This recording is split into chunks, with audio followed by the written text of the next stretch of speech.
All right, Jabosai, good morning. Good morning. Let's begin. First of all, a very special thank you to Saeed Haken and to Ari Lerner for organizing the breakfast this morning.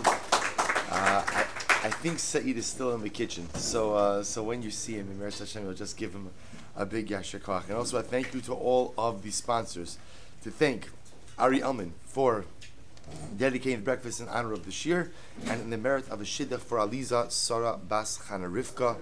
Tomoto Artman for it must have been a typo. Tomoto Artman for these Chesed Refuah Shalema for Tzipor Devora Bas Blima.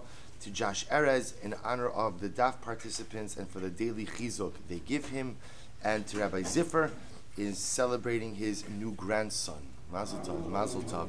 We should hope that in the merit of the brachas of the Talmud Torah that all those who need a shidduch in Meretz Hashem should find one b'shah tova mitzlachas. All those who need a refuah shalema should in Meretz Hashem be granted it b'karuv, and in Meretz Hashem we should be zocheh to give each other chizuk through our learning for many years to come. So also with that, let's begin. Today's daf is Nun Ches 58, and we are picking up in Meretz Hashem on Nun Zayin of base 57b at the Itmar. So the Itmar is Hama'ala Mikulam. It's 2, 4, 6, 8 lines up from the bottom. So remember again, we'll say we were speaking about yesterday the discussion regarding offering up shirayim on the mizbeach. That I give Ari, just close this door. Offering up shirayim on the mizbeach. And ultimately, again, the idea, the prohibitions associated with offering up leftover part. Meaning, remember again, we're working under the assumption that karbanos have two parts: a part that's offered up on the mizbeach, a part that's not offered up on the mizbeach. Although that's not always true, as we've seen. The Bryce in yesterday's daf spoke about the idea of the prohibition of offering up shirayim on the mizbeach. If something is a quote-unquote leftover part of the karban, you're not permitted to offer it up. So the Gemara says as follows: Itmar hama'ala mikulam agabe akavesh. What about the following? What about if I don't bring it up on the mizbeach, but instead I bring it up on the ramp? So I bring up shirayim from whatever the particular karban is, all the items mentioned in yesterday's brayso. I don't bring it up to the mizbeach proper, but I bring it up to the ramp. So what's the halacha? Am I in violation of anything? Rabbi Yochanan Amar Chayiv. Rabbi Yochanan says that I am Chayiv. Rabbi Lazar Amar Pater. Rabbi Lazar says that I am Pater. So also let's discuss it. Said a tremendous yasher koach on behalf of the Shir. Tremendous yasher koach. Thank you. So the Gemara says, by the way, Said, I've never gotten a round of applause for anything. I just want to point that. Apparently I should start. Thank you. Good, thank you. Nothing like asking for compliments. Baruch Hashem, it's great. So the Gemara says, so the Gemara quotes Machlokus here. Rabbi Yochanan says you're chayiv for bringing up the shirayim on the ramp. Rabbi Lozer says you're pater. Rabbi Yochanan Amar Chayiv. Rabbi Yochanan says you're chayiv. Why? Tisanya hamizbeach emi ela mizbeach. So remember again, the pasuk tells me mizbeach. So I only know that I'm not permitted to bring up shirayim on the mizbeach. However, again, kevesh minayin. Where do I know that I'm not even allowed to bring up shirayim onto the kevesh, onto the ramp? Talmud Omar ve'el hamizbeach lo ya'alu l'ratzon. So what's it? Because the pasuk says ve'el hamizbeach. So ultimately, again, to the mizbeach lo ya'alu. You shall not bring them up, which indicates to us what? Even the act of bringing it up on the mizbeach is going to be part of the prohibition as well. So even if I don't bring it up to the mizbeach itself, but I bring it up the ramp, that'll be prohibited as well. So the Gemara says, Rabbi Lazar on Pater. Rabbi Lazar says that you're Pater for bringing up shirayim to the ramp. What's his logic? My time, Adamikra, Sa'ar U'Devash, Karban Reishis Takrivu Osam. So ultimately, again, the pasuk says, Sa'ar U'Devash, Karban Reishis Takrivu. So we'll say these are two psukim that ultimately, again, appear one after the other. The first pasuk is, Kol Amincha Asher Takrivu LaHashem, Lo Saseh Chametz, that's the pasuk that's talking about the prohibition ultimately of bringing sa'ar and dvash. The pasuk that follows immediately after that is karban reishis takrivu asam laHashem ve'el hamizbeach lo ya'alu l'reach nichoach. So the Gemara directions over here as follows: Osam hu derabi lecha kavesh kimizbeach. It is only for those items mentioned in the pasuk that the ramp is treated like the mizbeach. What are the items mentioned in the pasuk? So it's the last Rashi on the daf. Rashi says Beis Shtei Halechem min Asor, and the Rashi actually continues on to Nun Ches Amud Aleph Ubikurim min Dvash. So we'll say ultimately it is only the Shtei Halechem and ultimately the Bikurim where we include the ramp like the Mizbeach proper itself, that you're not even allowed to bring them up on the ramp. Aval midi achrino, but other items, i.e. non-Shtei Halechem and Bikurim items, low. The prohibition ultimately again is only to bring on the Mizbeach, but not to bring up on the ramp itself. Both say top of Nun Ches. I've Rabbi Yochanan, Hi Osama my Avidei. So we'll say, so fundamental machlokes, Rabbi Yochanan and Rabbi Lazar. Everyone agrees that you're not allowed to bring shirayim up on the Mizbeach. The shaila is, does one violate that prohibition if one doesn't bring it up on the Mizbeach proper, but one instead only brings it up onto the ramp? Rabbi Yochanan says you're chayiv, Rabbi Lazar says you're pater. Each of them darshan their own respective psukim, and now of course what the Gemara is going to do is ask, what does each one do with the other's pasuk? Rabbi Yochanan says that you're chayiv ultimately for bringing up shirayim onto the kavesh. So osam my avidle. What does he do with Rabbi Elazar's osam? The Gemara says my avidle. You need it for the following teaching. Yachol yehei yachid misnadev. Both is actually very interesting. Yachol yehei yachid misnadev umevi ki yotzei bo nedava. Both say I might have thought as follows. I might have thought that halacha lemaisa, that a yachid is permitted to go ahead and bring up a shtei halechem. In other words, we'll say the halacha of shtei halechem is a special communal offering by the Yom Tov of Shavuos. What if I want to bring my own nidava of shtei halechem? I want to bring my own shtei halechem offering, not a carbon sibur, a carbon yachid, an individual carbon, ultimately as a carbon nedava, a gift offering. So I might have thought, yachol yehei yachid misnadevu maybe kiyotzi nedava. I might have thought that as an individual, I have the ability to go ahead and bring a carbon nedava shtei halechem v'korra aniba motzas vasecha tishmar va'asisa. And I would say to myself, once I made that neder to go ahead and what? To go ahead and bring that carbon nedava, that halacha l'maisa, I have to honor my obligation, and therefore I would be bound to bring a nedavas shtei halechem. Talmud lomar carbon reishis takrivu. We will say therefore the pasuk says carbon reishis takrivu. Tzibur amarti lecha v'lo yachid. So we'll say Rabbi Yochanan darshans over here. The pasuk says carbon reishis takrivu. Takrivu is plural. You shall offer. That dafka, these karbanos are only considered to be communal offerings and cannot be brought in the context of an individual nadava offering. Look at Rashi for just a moment. Rashi said, actually not yet, I'm sorry. So the Gemara says, Yachol lo yehe yachid mevi, she'ena mevi chovasa kiyotzebo, ava yehe tzibor mevi, she mevi chovasa kiyotzebo. We'll say, so I might have thought, okay, so therefore maybe it's only a yachid who can't bring a shtei halechem. Why can't a yachid bring a shtei halechem? I will say why. Because the carbon of shtei halechem is not shaykh to a yachid. It's a carbon sibor. Therefore, again, a yachid cannot bring a nedava shtei halechem. But the tzibor, which does bring a shtei halechem offering, maybe the tzibor has the ability to bring that offering as a nedava. Therefore, again, says the Gemara Talmud Lomar Osam.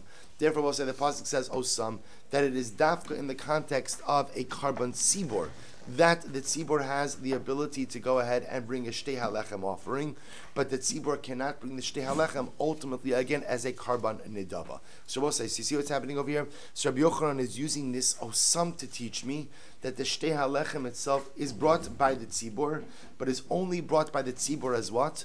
Only brought by the tzibor as an obligatory offering, a mandatory offering, cannot be brought as a nedava. So let's listen to this. So ma yesh lahavi shtei halechem min ha'sa'ar ubikurim min hadvash. To which the Gemara says, and what would you bring? Ma yesh lahavi. Look at Rashi just a moment. We'll say. So Rashi's original girsa, he holds lo garsinan la b'toras kohanim. So actually, Rashi says that this phrase doesn't appear in a different version. Uman degoris lehachikamar. But if you do have this girsa, which our Gemara does, here's what it means to say: hachikamar. Ma yesh lecha lahavi mehen chova. Da reishis chova mashma, da lo ashkechan carbon reishis. So the Gemara says as follows. Uma yesh lecha lahavi. So we'll say, so what is this carbon brought from? Shtei halechem min hasa'ar. So ultimately, again, shtei halechem, I will say, is unique. Because remember, we've spent a lot of time discussing the idea that karbanos cannot be chametz. The exception to this rule, of course, is the shtei halechem, are the 2 loaves of Shavuos, which are made of chametz. So shtei halechem min hasa'ar. Ubikurim min hadvash. And ultimately, again, remember, what does it mean, bikurim min hadvash? I will say that bikurim comes from shivas haminim. One of the shivas haminim is what? Is dates. And dates represent honey. Right? Dates are honey. So as I see, even though, again, we have a prohibition of sa'ar and dvash, when it comes to sacrificial items, there are 2 exceptions to this rule. Exception for sa'ar is shtei halechem. Exception for dvash are bikurim. Now I do want to point something out over here. Remember that shtei halechem are not offered up on the mizbeach, to be clear. So we're going to get into this in just a moment. Just like bikurim are not offered up on the mizbeach either. They're given to the kohen, yet they do have the identity as sanctified.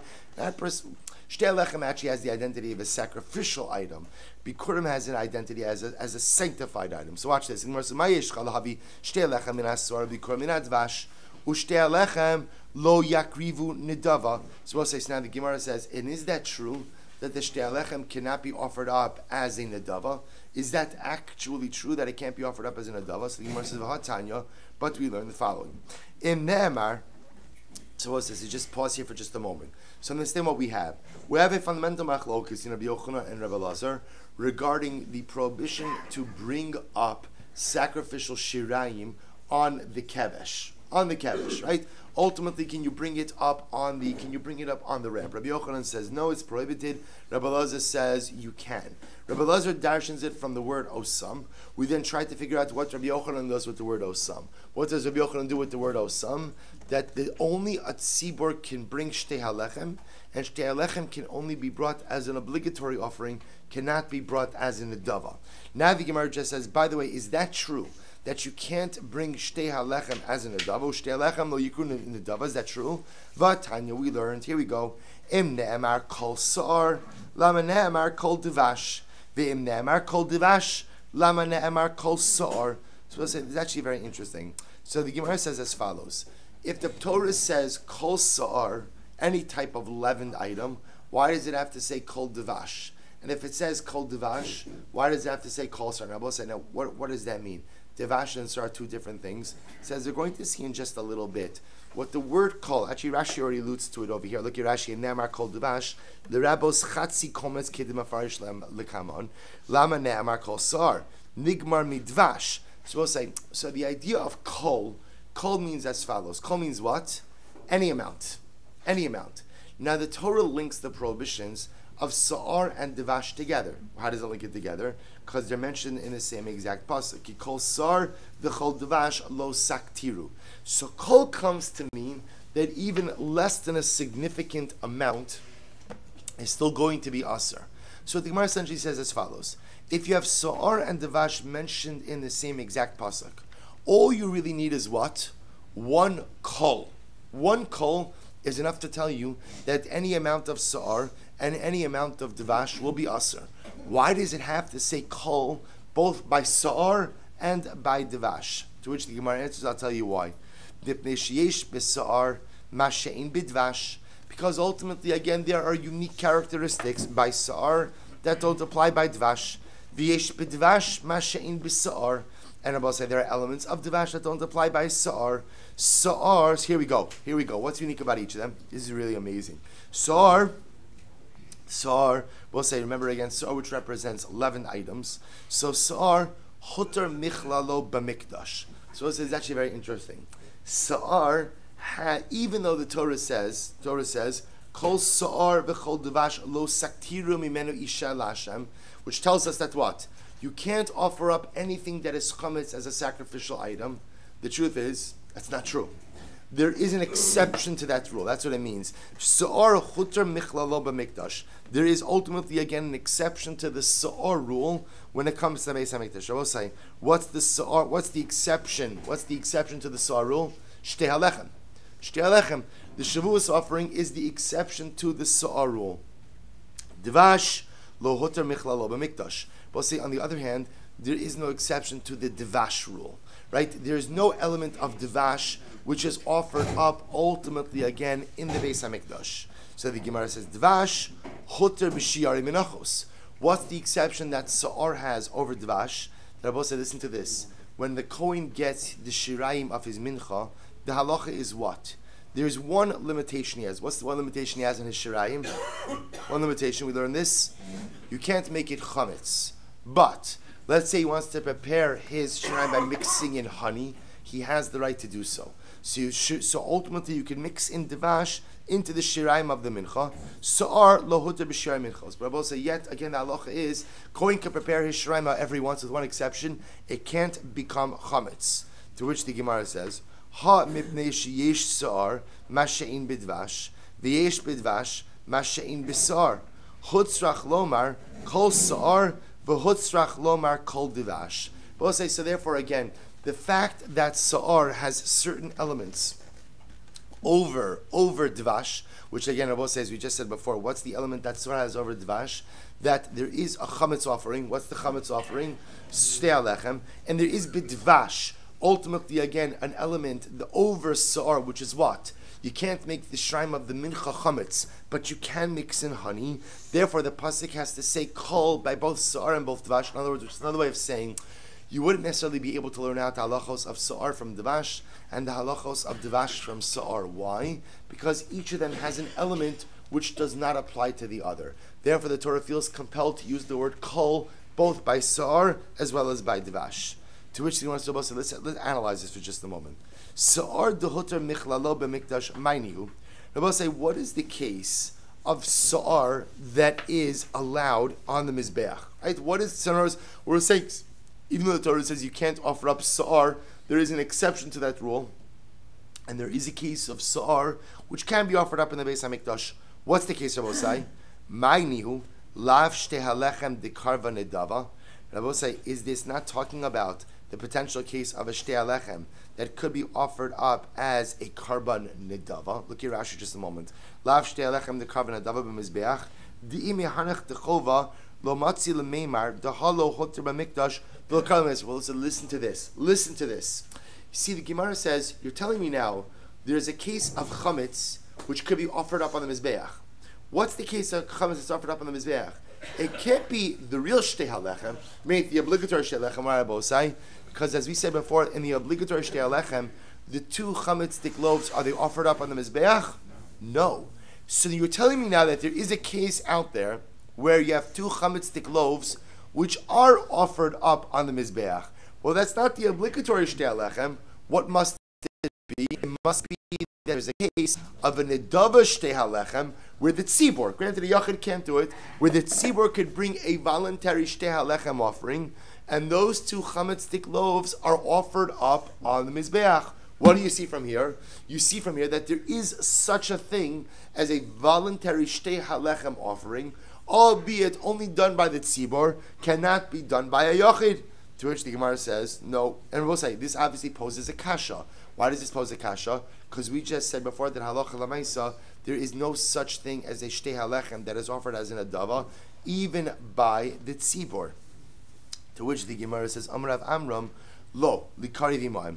To which the Rav Amram says, no. What it means is as follows, Rabbi say, that halacha lamaisa is actually referring to the obligatory shtei halechem. And what it means is that even though you have two loaves that are part of a sacrificial service, so the presence of those two chametz stick loaves does not preclude the offering of the kivsei atzeres, the two lambs of Shavuos, to be offered up on the mizbeach. Look at Rashi just a moment. Likari v'mayin ashnei kivsei atzeres kamer dekrevim im shtei halechem v'hainu chutshum michlal b'mikdash dekarban. So what's the which the Gemara says? No.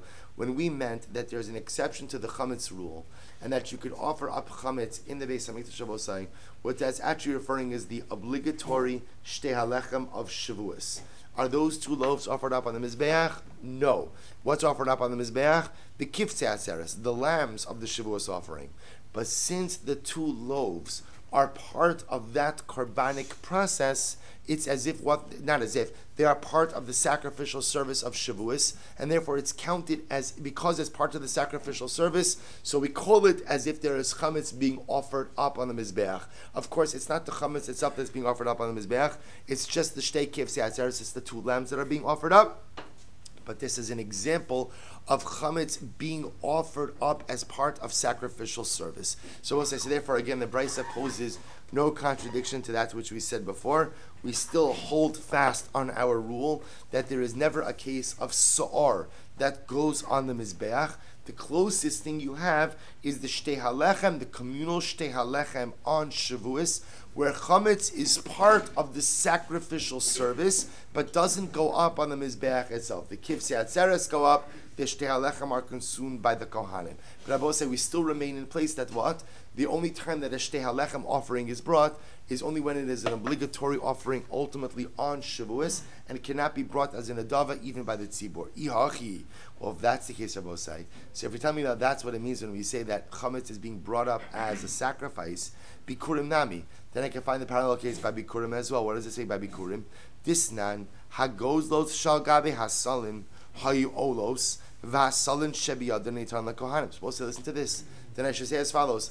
Then the Brisa should say that the truth is devash also goes in with this. We'll say, remember, I just want to go back for just a moment. The Gemara told us that I needed to say kol sar kol devash because I can't learn out sa'ar from devash or devash from sa'ar. Why can't I learn out devash from sa'ar? Because sa'ar has an element that is unique to sa'ar that doesn't apply by devash. What's unique about sa'ar? Hutar michlalo b'mikdash. That ultimately chametz is offered up on the Mizbeach. And now what are we saying? Do we literally offer up chametz on the Mizbeach?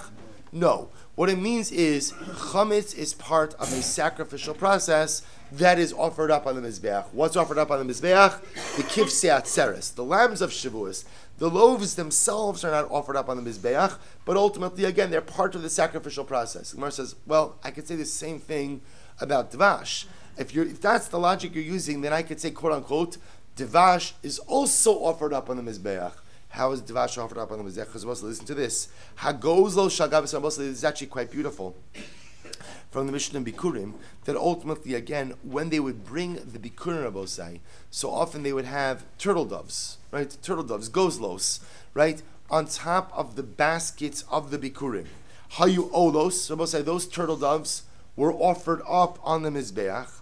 V'hasalin shebiyadon nitan lekohanim.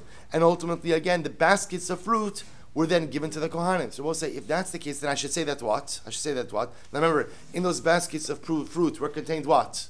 I know, I'll just say differently. In those baskets were contained dates, which is Dvash. So therefore I should say what? Bikurim, quote unquote, also went up on the Mizbeach. Because we'll say, you're telling me the Shtei HaLechem goes up on the Mizbeach because it's part of a sacrificial process that includes the lambs. The lambs are offered up, and by offering up the lambs, it's as if the loaves went up as well. So by Bikurim, they offered up pigeons. When you go ahead and you offer up the pigeons or the turtle doves, I should make it as if what? As if what? As if ultimately, again, the honey, the Dvash goes up on the Mizbeach as well. And yet we don't say that. To which the Gemara says, no. Hano la'atri bikur mudas. We'll say, the pigeons or the turtle doves are not obligatory offerings.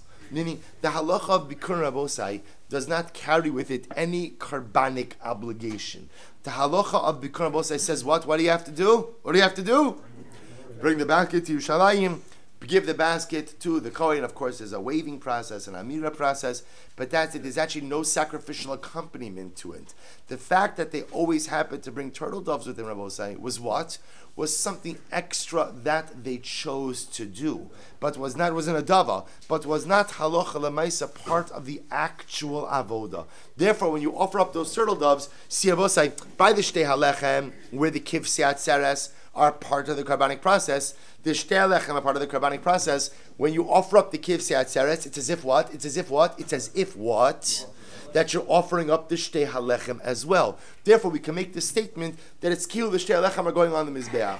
When it comes to Bikurim, this was something nice they did by offering up the birds, but it was by no way obligatory. Therefore, even when you offer up the birds, it's not as if the Bikurim themselves are going on the Mizbeach, and therefore you can't make the statement that there's ever a time that Dvash goes on the Mizbeach. That is simply not true. Good. So we'll say, the Gemara goes right. So we'll say, so bottom line, the takeaway from this, we'll say, is as follows. First of all, a number of very interesting, we'll say, the really exciting part about learning Gemara, really exciting part about it is you get like these little beautiful nuggets of information along the journey, right? It's like you're at like Lahavdi Aleph Alpha Rivi Abdullah. You're at the Smorgasbord, so you think you're going for X. You think you're going for the brisket. And then you pass by and say, wow, that looks delicious. That looks great. Let me get some of this. And you didn't intend for any of those things. And of course, your greatest charat is that what? You only took the little plate. I only took the little plate. Like an existential crisis. Why didn't you inspire me to take a bigger plate, or at least two little plates? Right? And now you were going for one thing, and you saw all these other incredible things along the way. So as I see here, we began with the Menachos and Rabbi Yochanan and Rabbi Lazar in a very simple way, just about the Isser on the Mizbeach. Does it apply if you bring it on the ramp as well? We began with that machlokes, and now again we expand it. So also, first of all, say in that machlokes, we pass like Rabbi Yochanan, that even if you brought up shirayim to the ramp, you would be chayiv as well. But we accumulated a lot of additional information as well. Shtei halechem is only a carbon sibor. There is no such thing as a shtei halechem nedava, even ultimately by where? By the tzibor. And what we also learned is that halacha lemaisa, there is an exception to the rule. Chametz does go on the mizbeach, although not literally, figuratively or karbanically. That since the shtei halechem is part of the Shavuos offering and the kivsei atzeres are offered up, it's ki'ilu there is a moment where chametz is brought up. But that never applies to Dvash. Dvash is never brought up because even though there are bird offerings that apparently were customarily brought with the Bikurim, because they're not part of the formal Bikurim service, they're totally optional. They're nidava, and therefore halacha l'maaseh can't be counted as if Dvash is ever brought up on the Mizbeach. Beautiful.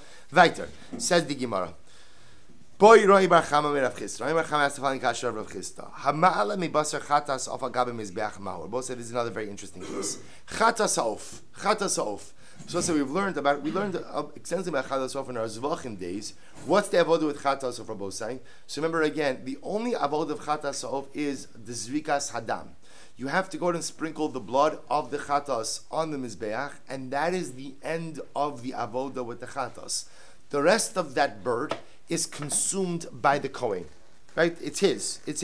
So we'll say, so now the halacha, so now the kasher and Racham is asking is as follows. So, mahu. So we'll say, in this case over here, it's actually very interesting. So what if I go ahead and I burn the chatas off on the mizbeach? So we'll say, am I in violation, ultimately, again, of bringing shirayim on the mizbeach or not? That's the fundamental shayla. Mahu, kol shemeno liishim amrachmana, v'hai ein mimeno liishim. We'll say, do we say that the prohibition of bringing shirayim on the mizbeach only applies to what?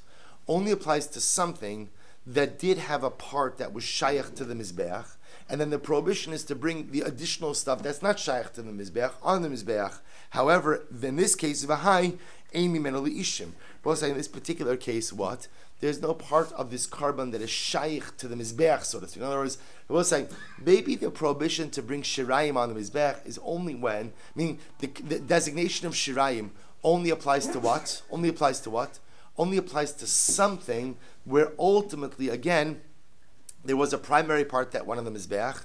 There's shirayim that's supposed to be consumed by the kohen, or done something else you do with it. And then if you bring the shirayim on the mizbeach, that's prohibited. But if the carbon itself had no shaykhs to the mizbeach, then there's no prohibition to bring the shirayim on the mizbeach. So in the case of chatas o, for example, there's no part of that carbon that is burned on the mizbeach. All you do is the zrikas adam. That's it. Then you're done. So therefore, to burn it on the mizbeach would not be a prohibition. Oh, Dilma, kol shishmo carbon, or you could say as follows: anything that has the designation of a carbon, v'hai nami shmo carbon, and therefore we'll say this bird is also called the carbon. If this bird is also called the carbon abosai, then to burn it in a way that you're not supposed to, ultimately would be prohibited. So we'll say that's the fundamental shayla. I'm taking a chatas off, I'm burning it on the mizbeach. Am I in violation of something or not? To which the Gemara says, it depends. Do you say, if on one hand you can say the prohibition for shirayim is only if there was a primary part which was burned on the mizbeach? If that's the case, this is not shirayim. On the other hand, maybe the prohibition is anything that's called the carbon that's not supposed to be burnt on the mizbeach and you do it, you're in violation. If that's the case, I am in violation over here. To which the Gemara says, Amrlei kol sheshmo carbon. The halacha is Rabbosai, anything that has the designation of a carbon and is not supposed to go ahead and be burned on the mizbeach, you are effectively in violation. V'hai shnami shmo carbon. Therefore, Rabbosai, this chata sa'of is called a carbon, and therefore, again, it's not supposed to be burnt on the mizbeach. And if you burn it on the mizbeach, then what? You act in violation. I will say, take a look at Rashi for just a moment. It's the first of the wide lines in Rashi. Kol sheshmo carbon, amar rachmana debal lo yaktiru mishiyarav. I will say, anything that is called a carbon, the Torah says you're not supposed to burn the leftovers on the mizbeach. Dachik sev basar dahu kara, carbon rashis, so mikra nidrash lafanav. So we'll say, so fine. So therefore, the Gemara seems to sing over here is that halacha lemaisa, because the chat itself is called the carbon, so because it's called the carbon, there's a prohibition of shirayim. Therefore, again, by a chat itself, it just happens to be, what's the definition of shirayim? We'll say by the carbon ha'of? Everything, the whole thing. Why? Because the whole thing is not supposed to be burnt on the mizbeach. Therefore, if you burnt it on the mizbeach, you are in violation of bringing shirayim on the mizbeach. Kitanoi. The Gemara says, in reality, this is a machlokes tanaim. Here we go. Rabbi Eliezer Omer, kol shemimenu liishim. Rabbi Eliezer says, Rabbosai, the only time that there's a prohibition of burning shirayim on the mizbeach is when what?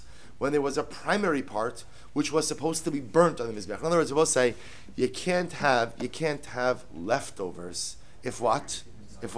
Let's say, if there was never a primary meal, right? There can't be any leftovers. It can't be shayim if there was never a meal. So therefore, Rabbi Elazar says the prohibition of bringing shirayim on the mizbeach is only when there was a part of the carbon which was supposed to be burnt on the mizbeach. But if there was never a part of the carbon that was burnt on the mizbeach, then there's no prohibition of shirayim. Rabbi Kiva Omer kol sheshmo carbon. Rabbi Kiva says, no, not true. Anything that has a designation as a carbon, if it's not supposed to be offered up on the mizbeach and you do so, that's a violation. My ben Arabos, the Gemara says, what's the nafkamina between Rabbi Elazar, Rabbi Akiva, Amar Avchista, Basar Chata, Sa'ufika ben Es. Oh, so we'll say our case. Our case is one of the nafkaminos. What happens if you go ahead and you burn the flesh, the meat of the chata sof on the mizbeach? According to Rabbi Eliezer will say you are not chayiv. Why? Because since there was no part of the carbon, primary part that was burnt on the mizbeach, you can't call the rest of it shirayim. If you can't call the rest of it shirayim, then ultimately there's no prohibition to burn it. And Rabbi Akiva will say, no, chata sof has designation as a carbon. The halacha is you're not permitted to bring any unwarranted or any you're not supposed to bring any. You can't burn and you can't put on the mizbeach any carbon that doesn't belong there. Chatas ha'of doesn't belong there, and therefore, if you bring it, you will be chayiv. Rav says another naf community Rabbi Elazar and Rabbi Akiva will be log shemen shal metzora ikeben. Another example will be the lug of oil for the metzora purification process. So remember again, that lug of oil for the metzora, interestingly enough, is never put on the mizbeach. In fact, it's put on the metzora. Yet, the Torah calls it a carbon. So this will also be another nafkamina between Rabbi Akiva and Rabbi Eliezer. Rabbi Eliezer will say that if you go ahead and you burn this lug of shemen on the mizbeach, you're not chayiv. Why? Because there was never a part of it that came on the mizbeach, therefore it's not called shirayim. Rabbi Akiva will say it's called the carbon, and therefore if you erroneously put it on the mizbeach, ultimately you will be chayiv. Good. So what's the Gemara goes weiter? Tan Rabbanon. So Sa'ar Bal Taktiru. Ein li ela kulo. Miktsasim and Rabbi said, listen to this. So we're going to read this price and then we're going to explain it. So the Gemara says as follows. Torah tells me that I am not permitted to put Sa'ar on the mizbeach. Right? You can't bring chametz on the mizbeach. I only know that the prohibition of Sa'ar applies to kulo. We'll say kulo means all of it. Now we don't know what all of it means. We're going to define that in just a moment. Miktsasum. How do I know that the prohibition of Sa'ar even applies to a smaller amount? Okay. Talmud Lomar kol. We'll say kol. Kol sar teaches me what Rabbi say. Kol sar teaches me that any amount of Sa'ar, ultimately again, I will be chayiv for. Eruva minayin. How do I know that what? That the prohibition even applies to, Rabbi say, to a mixture of Sa'ar. Talmud Lomar ki kol. So we'll say, see, interestingly enough, I have three judges over here. Sa'ar teaches me I can't bring the full measure of Sa'ar. Kol Sa'ar teaches me any amount of Sa'ar. And Ki Kol Sa'ar teaches me what? Even a mixture of Sa'ar. So my kamar. So what are you talking about? In other words, we'll say, what does it mean? What am I talking about? That what measurement are we talking about over here? In other words, you're telling me a full measure, a half measure, a mixture. What's a full measure of Sa'ar, a half a measure of Sa'ar? So we'll say machlokes. Amar Abaye, hachikam. This is what it means to say. Sa'ar bal taktiru, ainli ela kizayis. I only know I will say that halacha lemaisa, that I'm only prohibited if I bring a kizayis of Sa'ar. That's the share for Sa'ar, kizayis. Chatzi zayis minayin. How do I know that I'm even chayiv for a chatzi zayis, half a kizayis? Talmud lomar kol. We'll say kol comes to teach me what? That even if I go ahead and I bring a half a kizayis of Sa'ar, the mizech is not going to be chayiv. Eruva minayin. How do I will say that even if I mix in Sa'ar with something else, that I'm going to be chayiv as well? Talmud lomar ki kol. Therefore, we'll say the pasuk says ki kol. Fine. Rava says no. Hachi kamar. That's what it means to say. Sa'ar bal taktiru ainli ela kometz. We'll say so. Fundamental machlokes Abaye and Rava. What is the sheer isser for chametz? Abaye says it's a kizayis. Rava says it's a kometz. So let's say Sa'ar teaches me that ultimately again, if it's a kometz, ultimately again of Sa'ar, then we'll say just to understand, the tension over here is rooted in as follows. The tension over here is that the isser of Sa'ar and Devash are mentioned in what context? Are mentioned in the context of mincha. The shear for mincha that's offered up on the mizbeach is a kometz. So Rava understands over here that halacha lemaisa, because it's mentioned in the context of mincha, therefore the shear for the isra is kometz. Abaye understands that this is an isra achila, and therefore again the isra achila is the same isra as anywhere else, which is what? Which is a kizayis. So fundamental machlokes. So Rava says hakikam sarba taktiru ilmi el kometz. I only know that the prohibition of chametz applies to a kometz. Chatzi kometz minayin. How do I know that it applies even to a chatzi kometz? Talmud lomar kol. Therefore, the pasuk says kol. Eruva minayin. How do I know that it even applies to a mixture? Ultimately, again, of chametz. Talmud lomar ki kol. Therefore, also the pasuk says ultimately again ki kol. So the Gemara says as follows. The Gemara says, what are they arguing about? They both say, what are they arguing about? So the Gemara says as follows.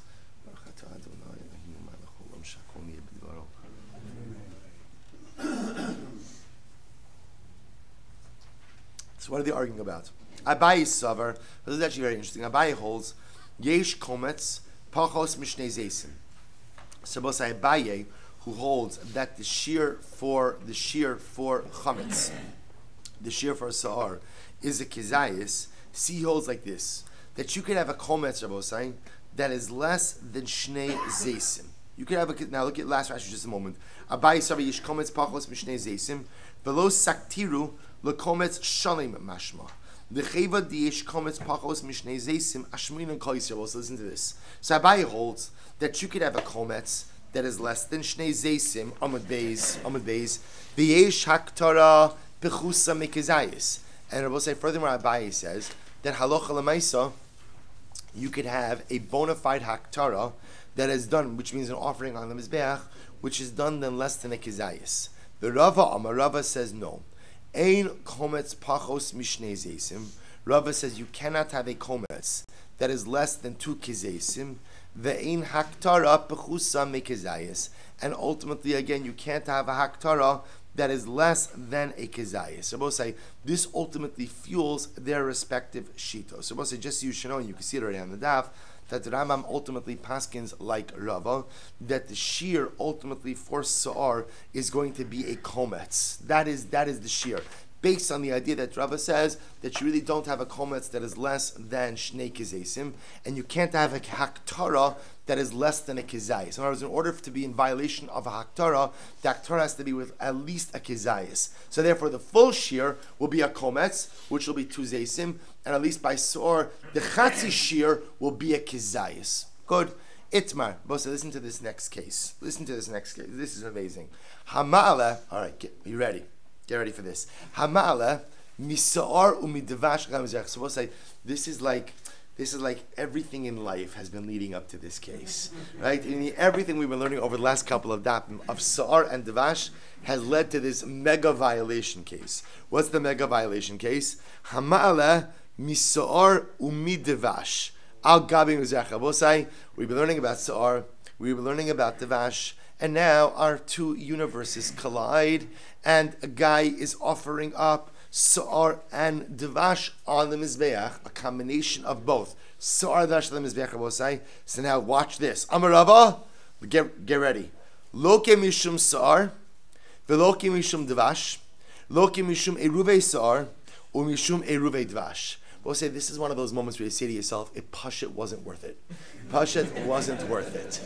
There are some Aveirus you could say, all right, it's worth it. There was a Gishmak from it, it was worth it. We'll say, so listen to this. So it says the Gemara Rava says, this guy who offers up a mixture of Sa'ar and Devash is going to get 4 sets of Malchus. Why 4 sets of Malchus?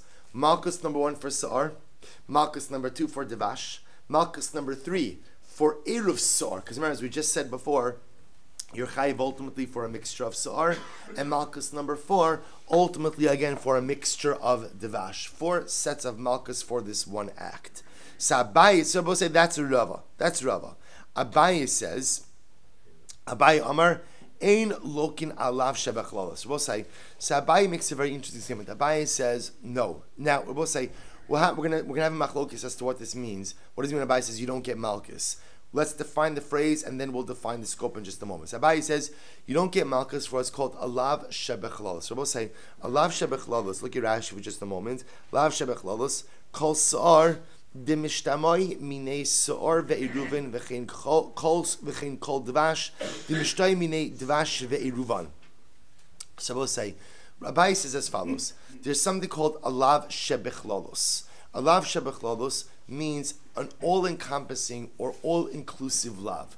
So we'll say, what Abaye is putting out is as follows, and we're going to see this in greater depth in just a moment. There are certain lavim, which I will say are clear that they are one-dimensional lavim. What does that mean? That the Torah is coming to teach me, I can't do X. I can't do X. It's not X plus Y, it's not X and Y, it's just X. So we'll say, most lavim on the Torah are like that, right? Basar basada treifa lo sochela. Right? So what is the Torah teaching? What is that teaching me? Don't eat a treifa. You cannot eat an animal that was killed by another animal. Okay, a treifa. You can't eat a treifa animal. So we'll say that lav is what it is. Lo silbash shatnez. You can't wear shatnez. But we'll say, Torah says I can't wear shatnez. There are other lavim that are more inclusive. More inclusive means they're coming not just to prohibit one thing, but they're coming to prohibit multiple things. We'll say, what's an example of that? Kol Devash, the example that we'll say is the case that we're dealing with over here.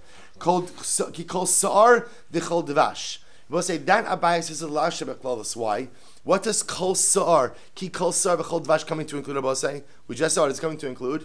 It's coming to include a full measure of Sa'ar, a half a measure of Sa'ar, ta'aroves of Sa'ar. That's called a lav shebechlalos, an all-encompassing lav.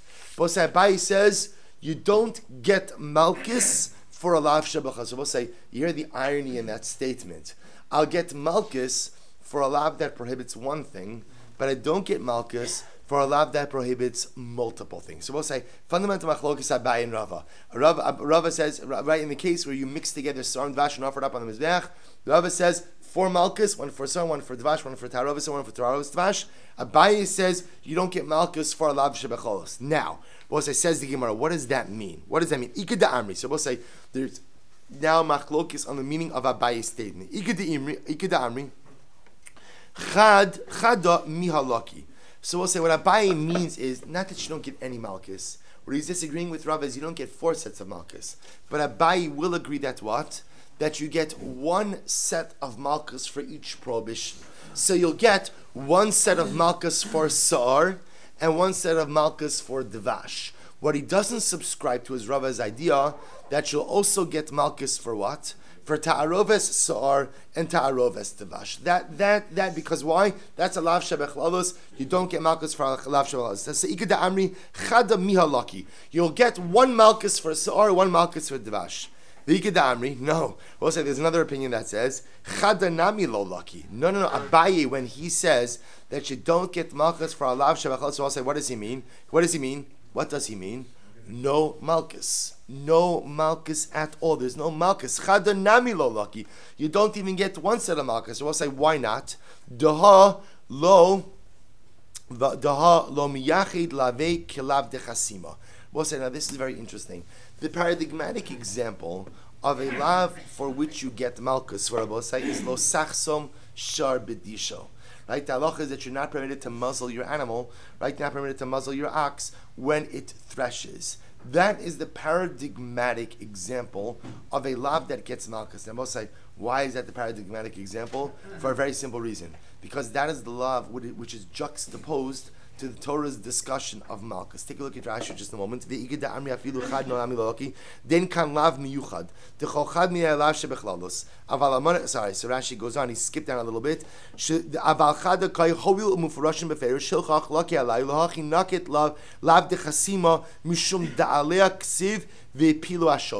So we'll say, right after the Torah speaks about the concept, the pilu hashovet, the Torah speaks about malchus, Torah juxtaposes to that lo sachsom sharbadisha, the lav de chasima. The Gemara in other places understands that juxtaposition to teach me that the lav of chasima is the paradigmatic example of a lav that gets malchus. So what makes it paradigmatic, Rabbi Osai? That it is an explicit lav that is not a lav shebechal. So Rabbi Osai, it is a one-dimensional lav. There's a prohibition, and what does that prohibition come to include? What does it come to include? Only that which is explicitly stated. There is nothing additional which is learned out from that lav. There's no lav shebechlalos. Rabbi say this Ikeda this second version of Abaye says no. Abaye literally means Rabbi say that in this case where halacha lemaisa you have sa'ar mixed together with dvash. Sa'ar mixed together with dvash. That Abaye Rava will hold you get 4 malchus. Abaye says you get no malchus. Why? Because he holds that the prohibition of ki kol sar b'chol dvash is a lav shebechlolos, and Abaye paskins that halacha lemaisa you do not get malchus ultimately for a lav shebechlolos. So both say, so how do we paskin in this case? In other words, so in this situation where a person went ahead and offered up on the mizbeach a mixture of sar and dvash, who do we paskin? Like, suppose I listen to this. So the Rambam. This is the Rambam in Hilchos Isurei Mizbeach. Perek Halacha Aleph writes as follows. Get ready. Here we go. Soru Dvash. This is good to know. Soru Dvash Asur L'Gai Mizbeach. So we'll say, so again, this we've established already. Can't bring Dvash on the Mizbeach. V'Isurin B'chol Shein. And the halacha is any amount. So we do accept that drasha. Any amount of Sa'ar and any amount of Dvash will be prohibited. Ki Kol Sa'ar V'chol Dvash Lo Saktiru. Ve'eino chayiv. Okay, so ve'achar hamaktir atzman o hamaktir ta'arov shalahen loke al kol echad mehen bifnei atzmo. Now, both say whether you go out and you offer up sa'ar by itself, dvash by itself, or you mix in sa'ar with something, or you mix in dvash with something, you will be in violation ultimately of the Isser Daraisa, and you will go ahead and get malchus. V'im. Here's our case. V'im hiktir shnehen ke'echad. What happens if you mixed in sa'ar and dvash together and you offer them together? Eina loke ela achas. Lefi sheshnehem ne'emru belav echad. So we'll say, amazingly enough, the Rambam paskins like neither of these opinions. There's obviously the Rishonim bring down other opinions. So remember again, so the Rambam paskins like Abaye, but not like either interpretation of Abaye. The two interpretations of Abaye both saying were what? Either you get 2 sets of malchus or you get none. The Rambam says, in fact, the way we paskin is you get 1. They both say, what's the Rambam's logic? The Rambam's logic is because the prohibition of sa'ar and dvash are mentioned in the same pasuk. So normally, again, we look at them as 2 different isurim. If you're offering up sa'ar or you're offering up dvash. But if it happens to be a case where you're mixing them together and offering them up together on the Mizbeach, the Rambam paskins, that ultimately, again, you will get malchus, but only 1 set of malchus, because ultimately, again, in that case where they're mixed together, since they are mentioned in the same pasuk, we look at it as 1 lav, and therefore, again, 1 set of malchus. All right, the boss will stop over here. We'll pick up at the Mishnah tomorrow.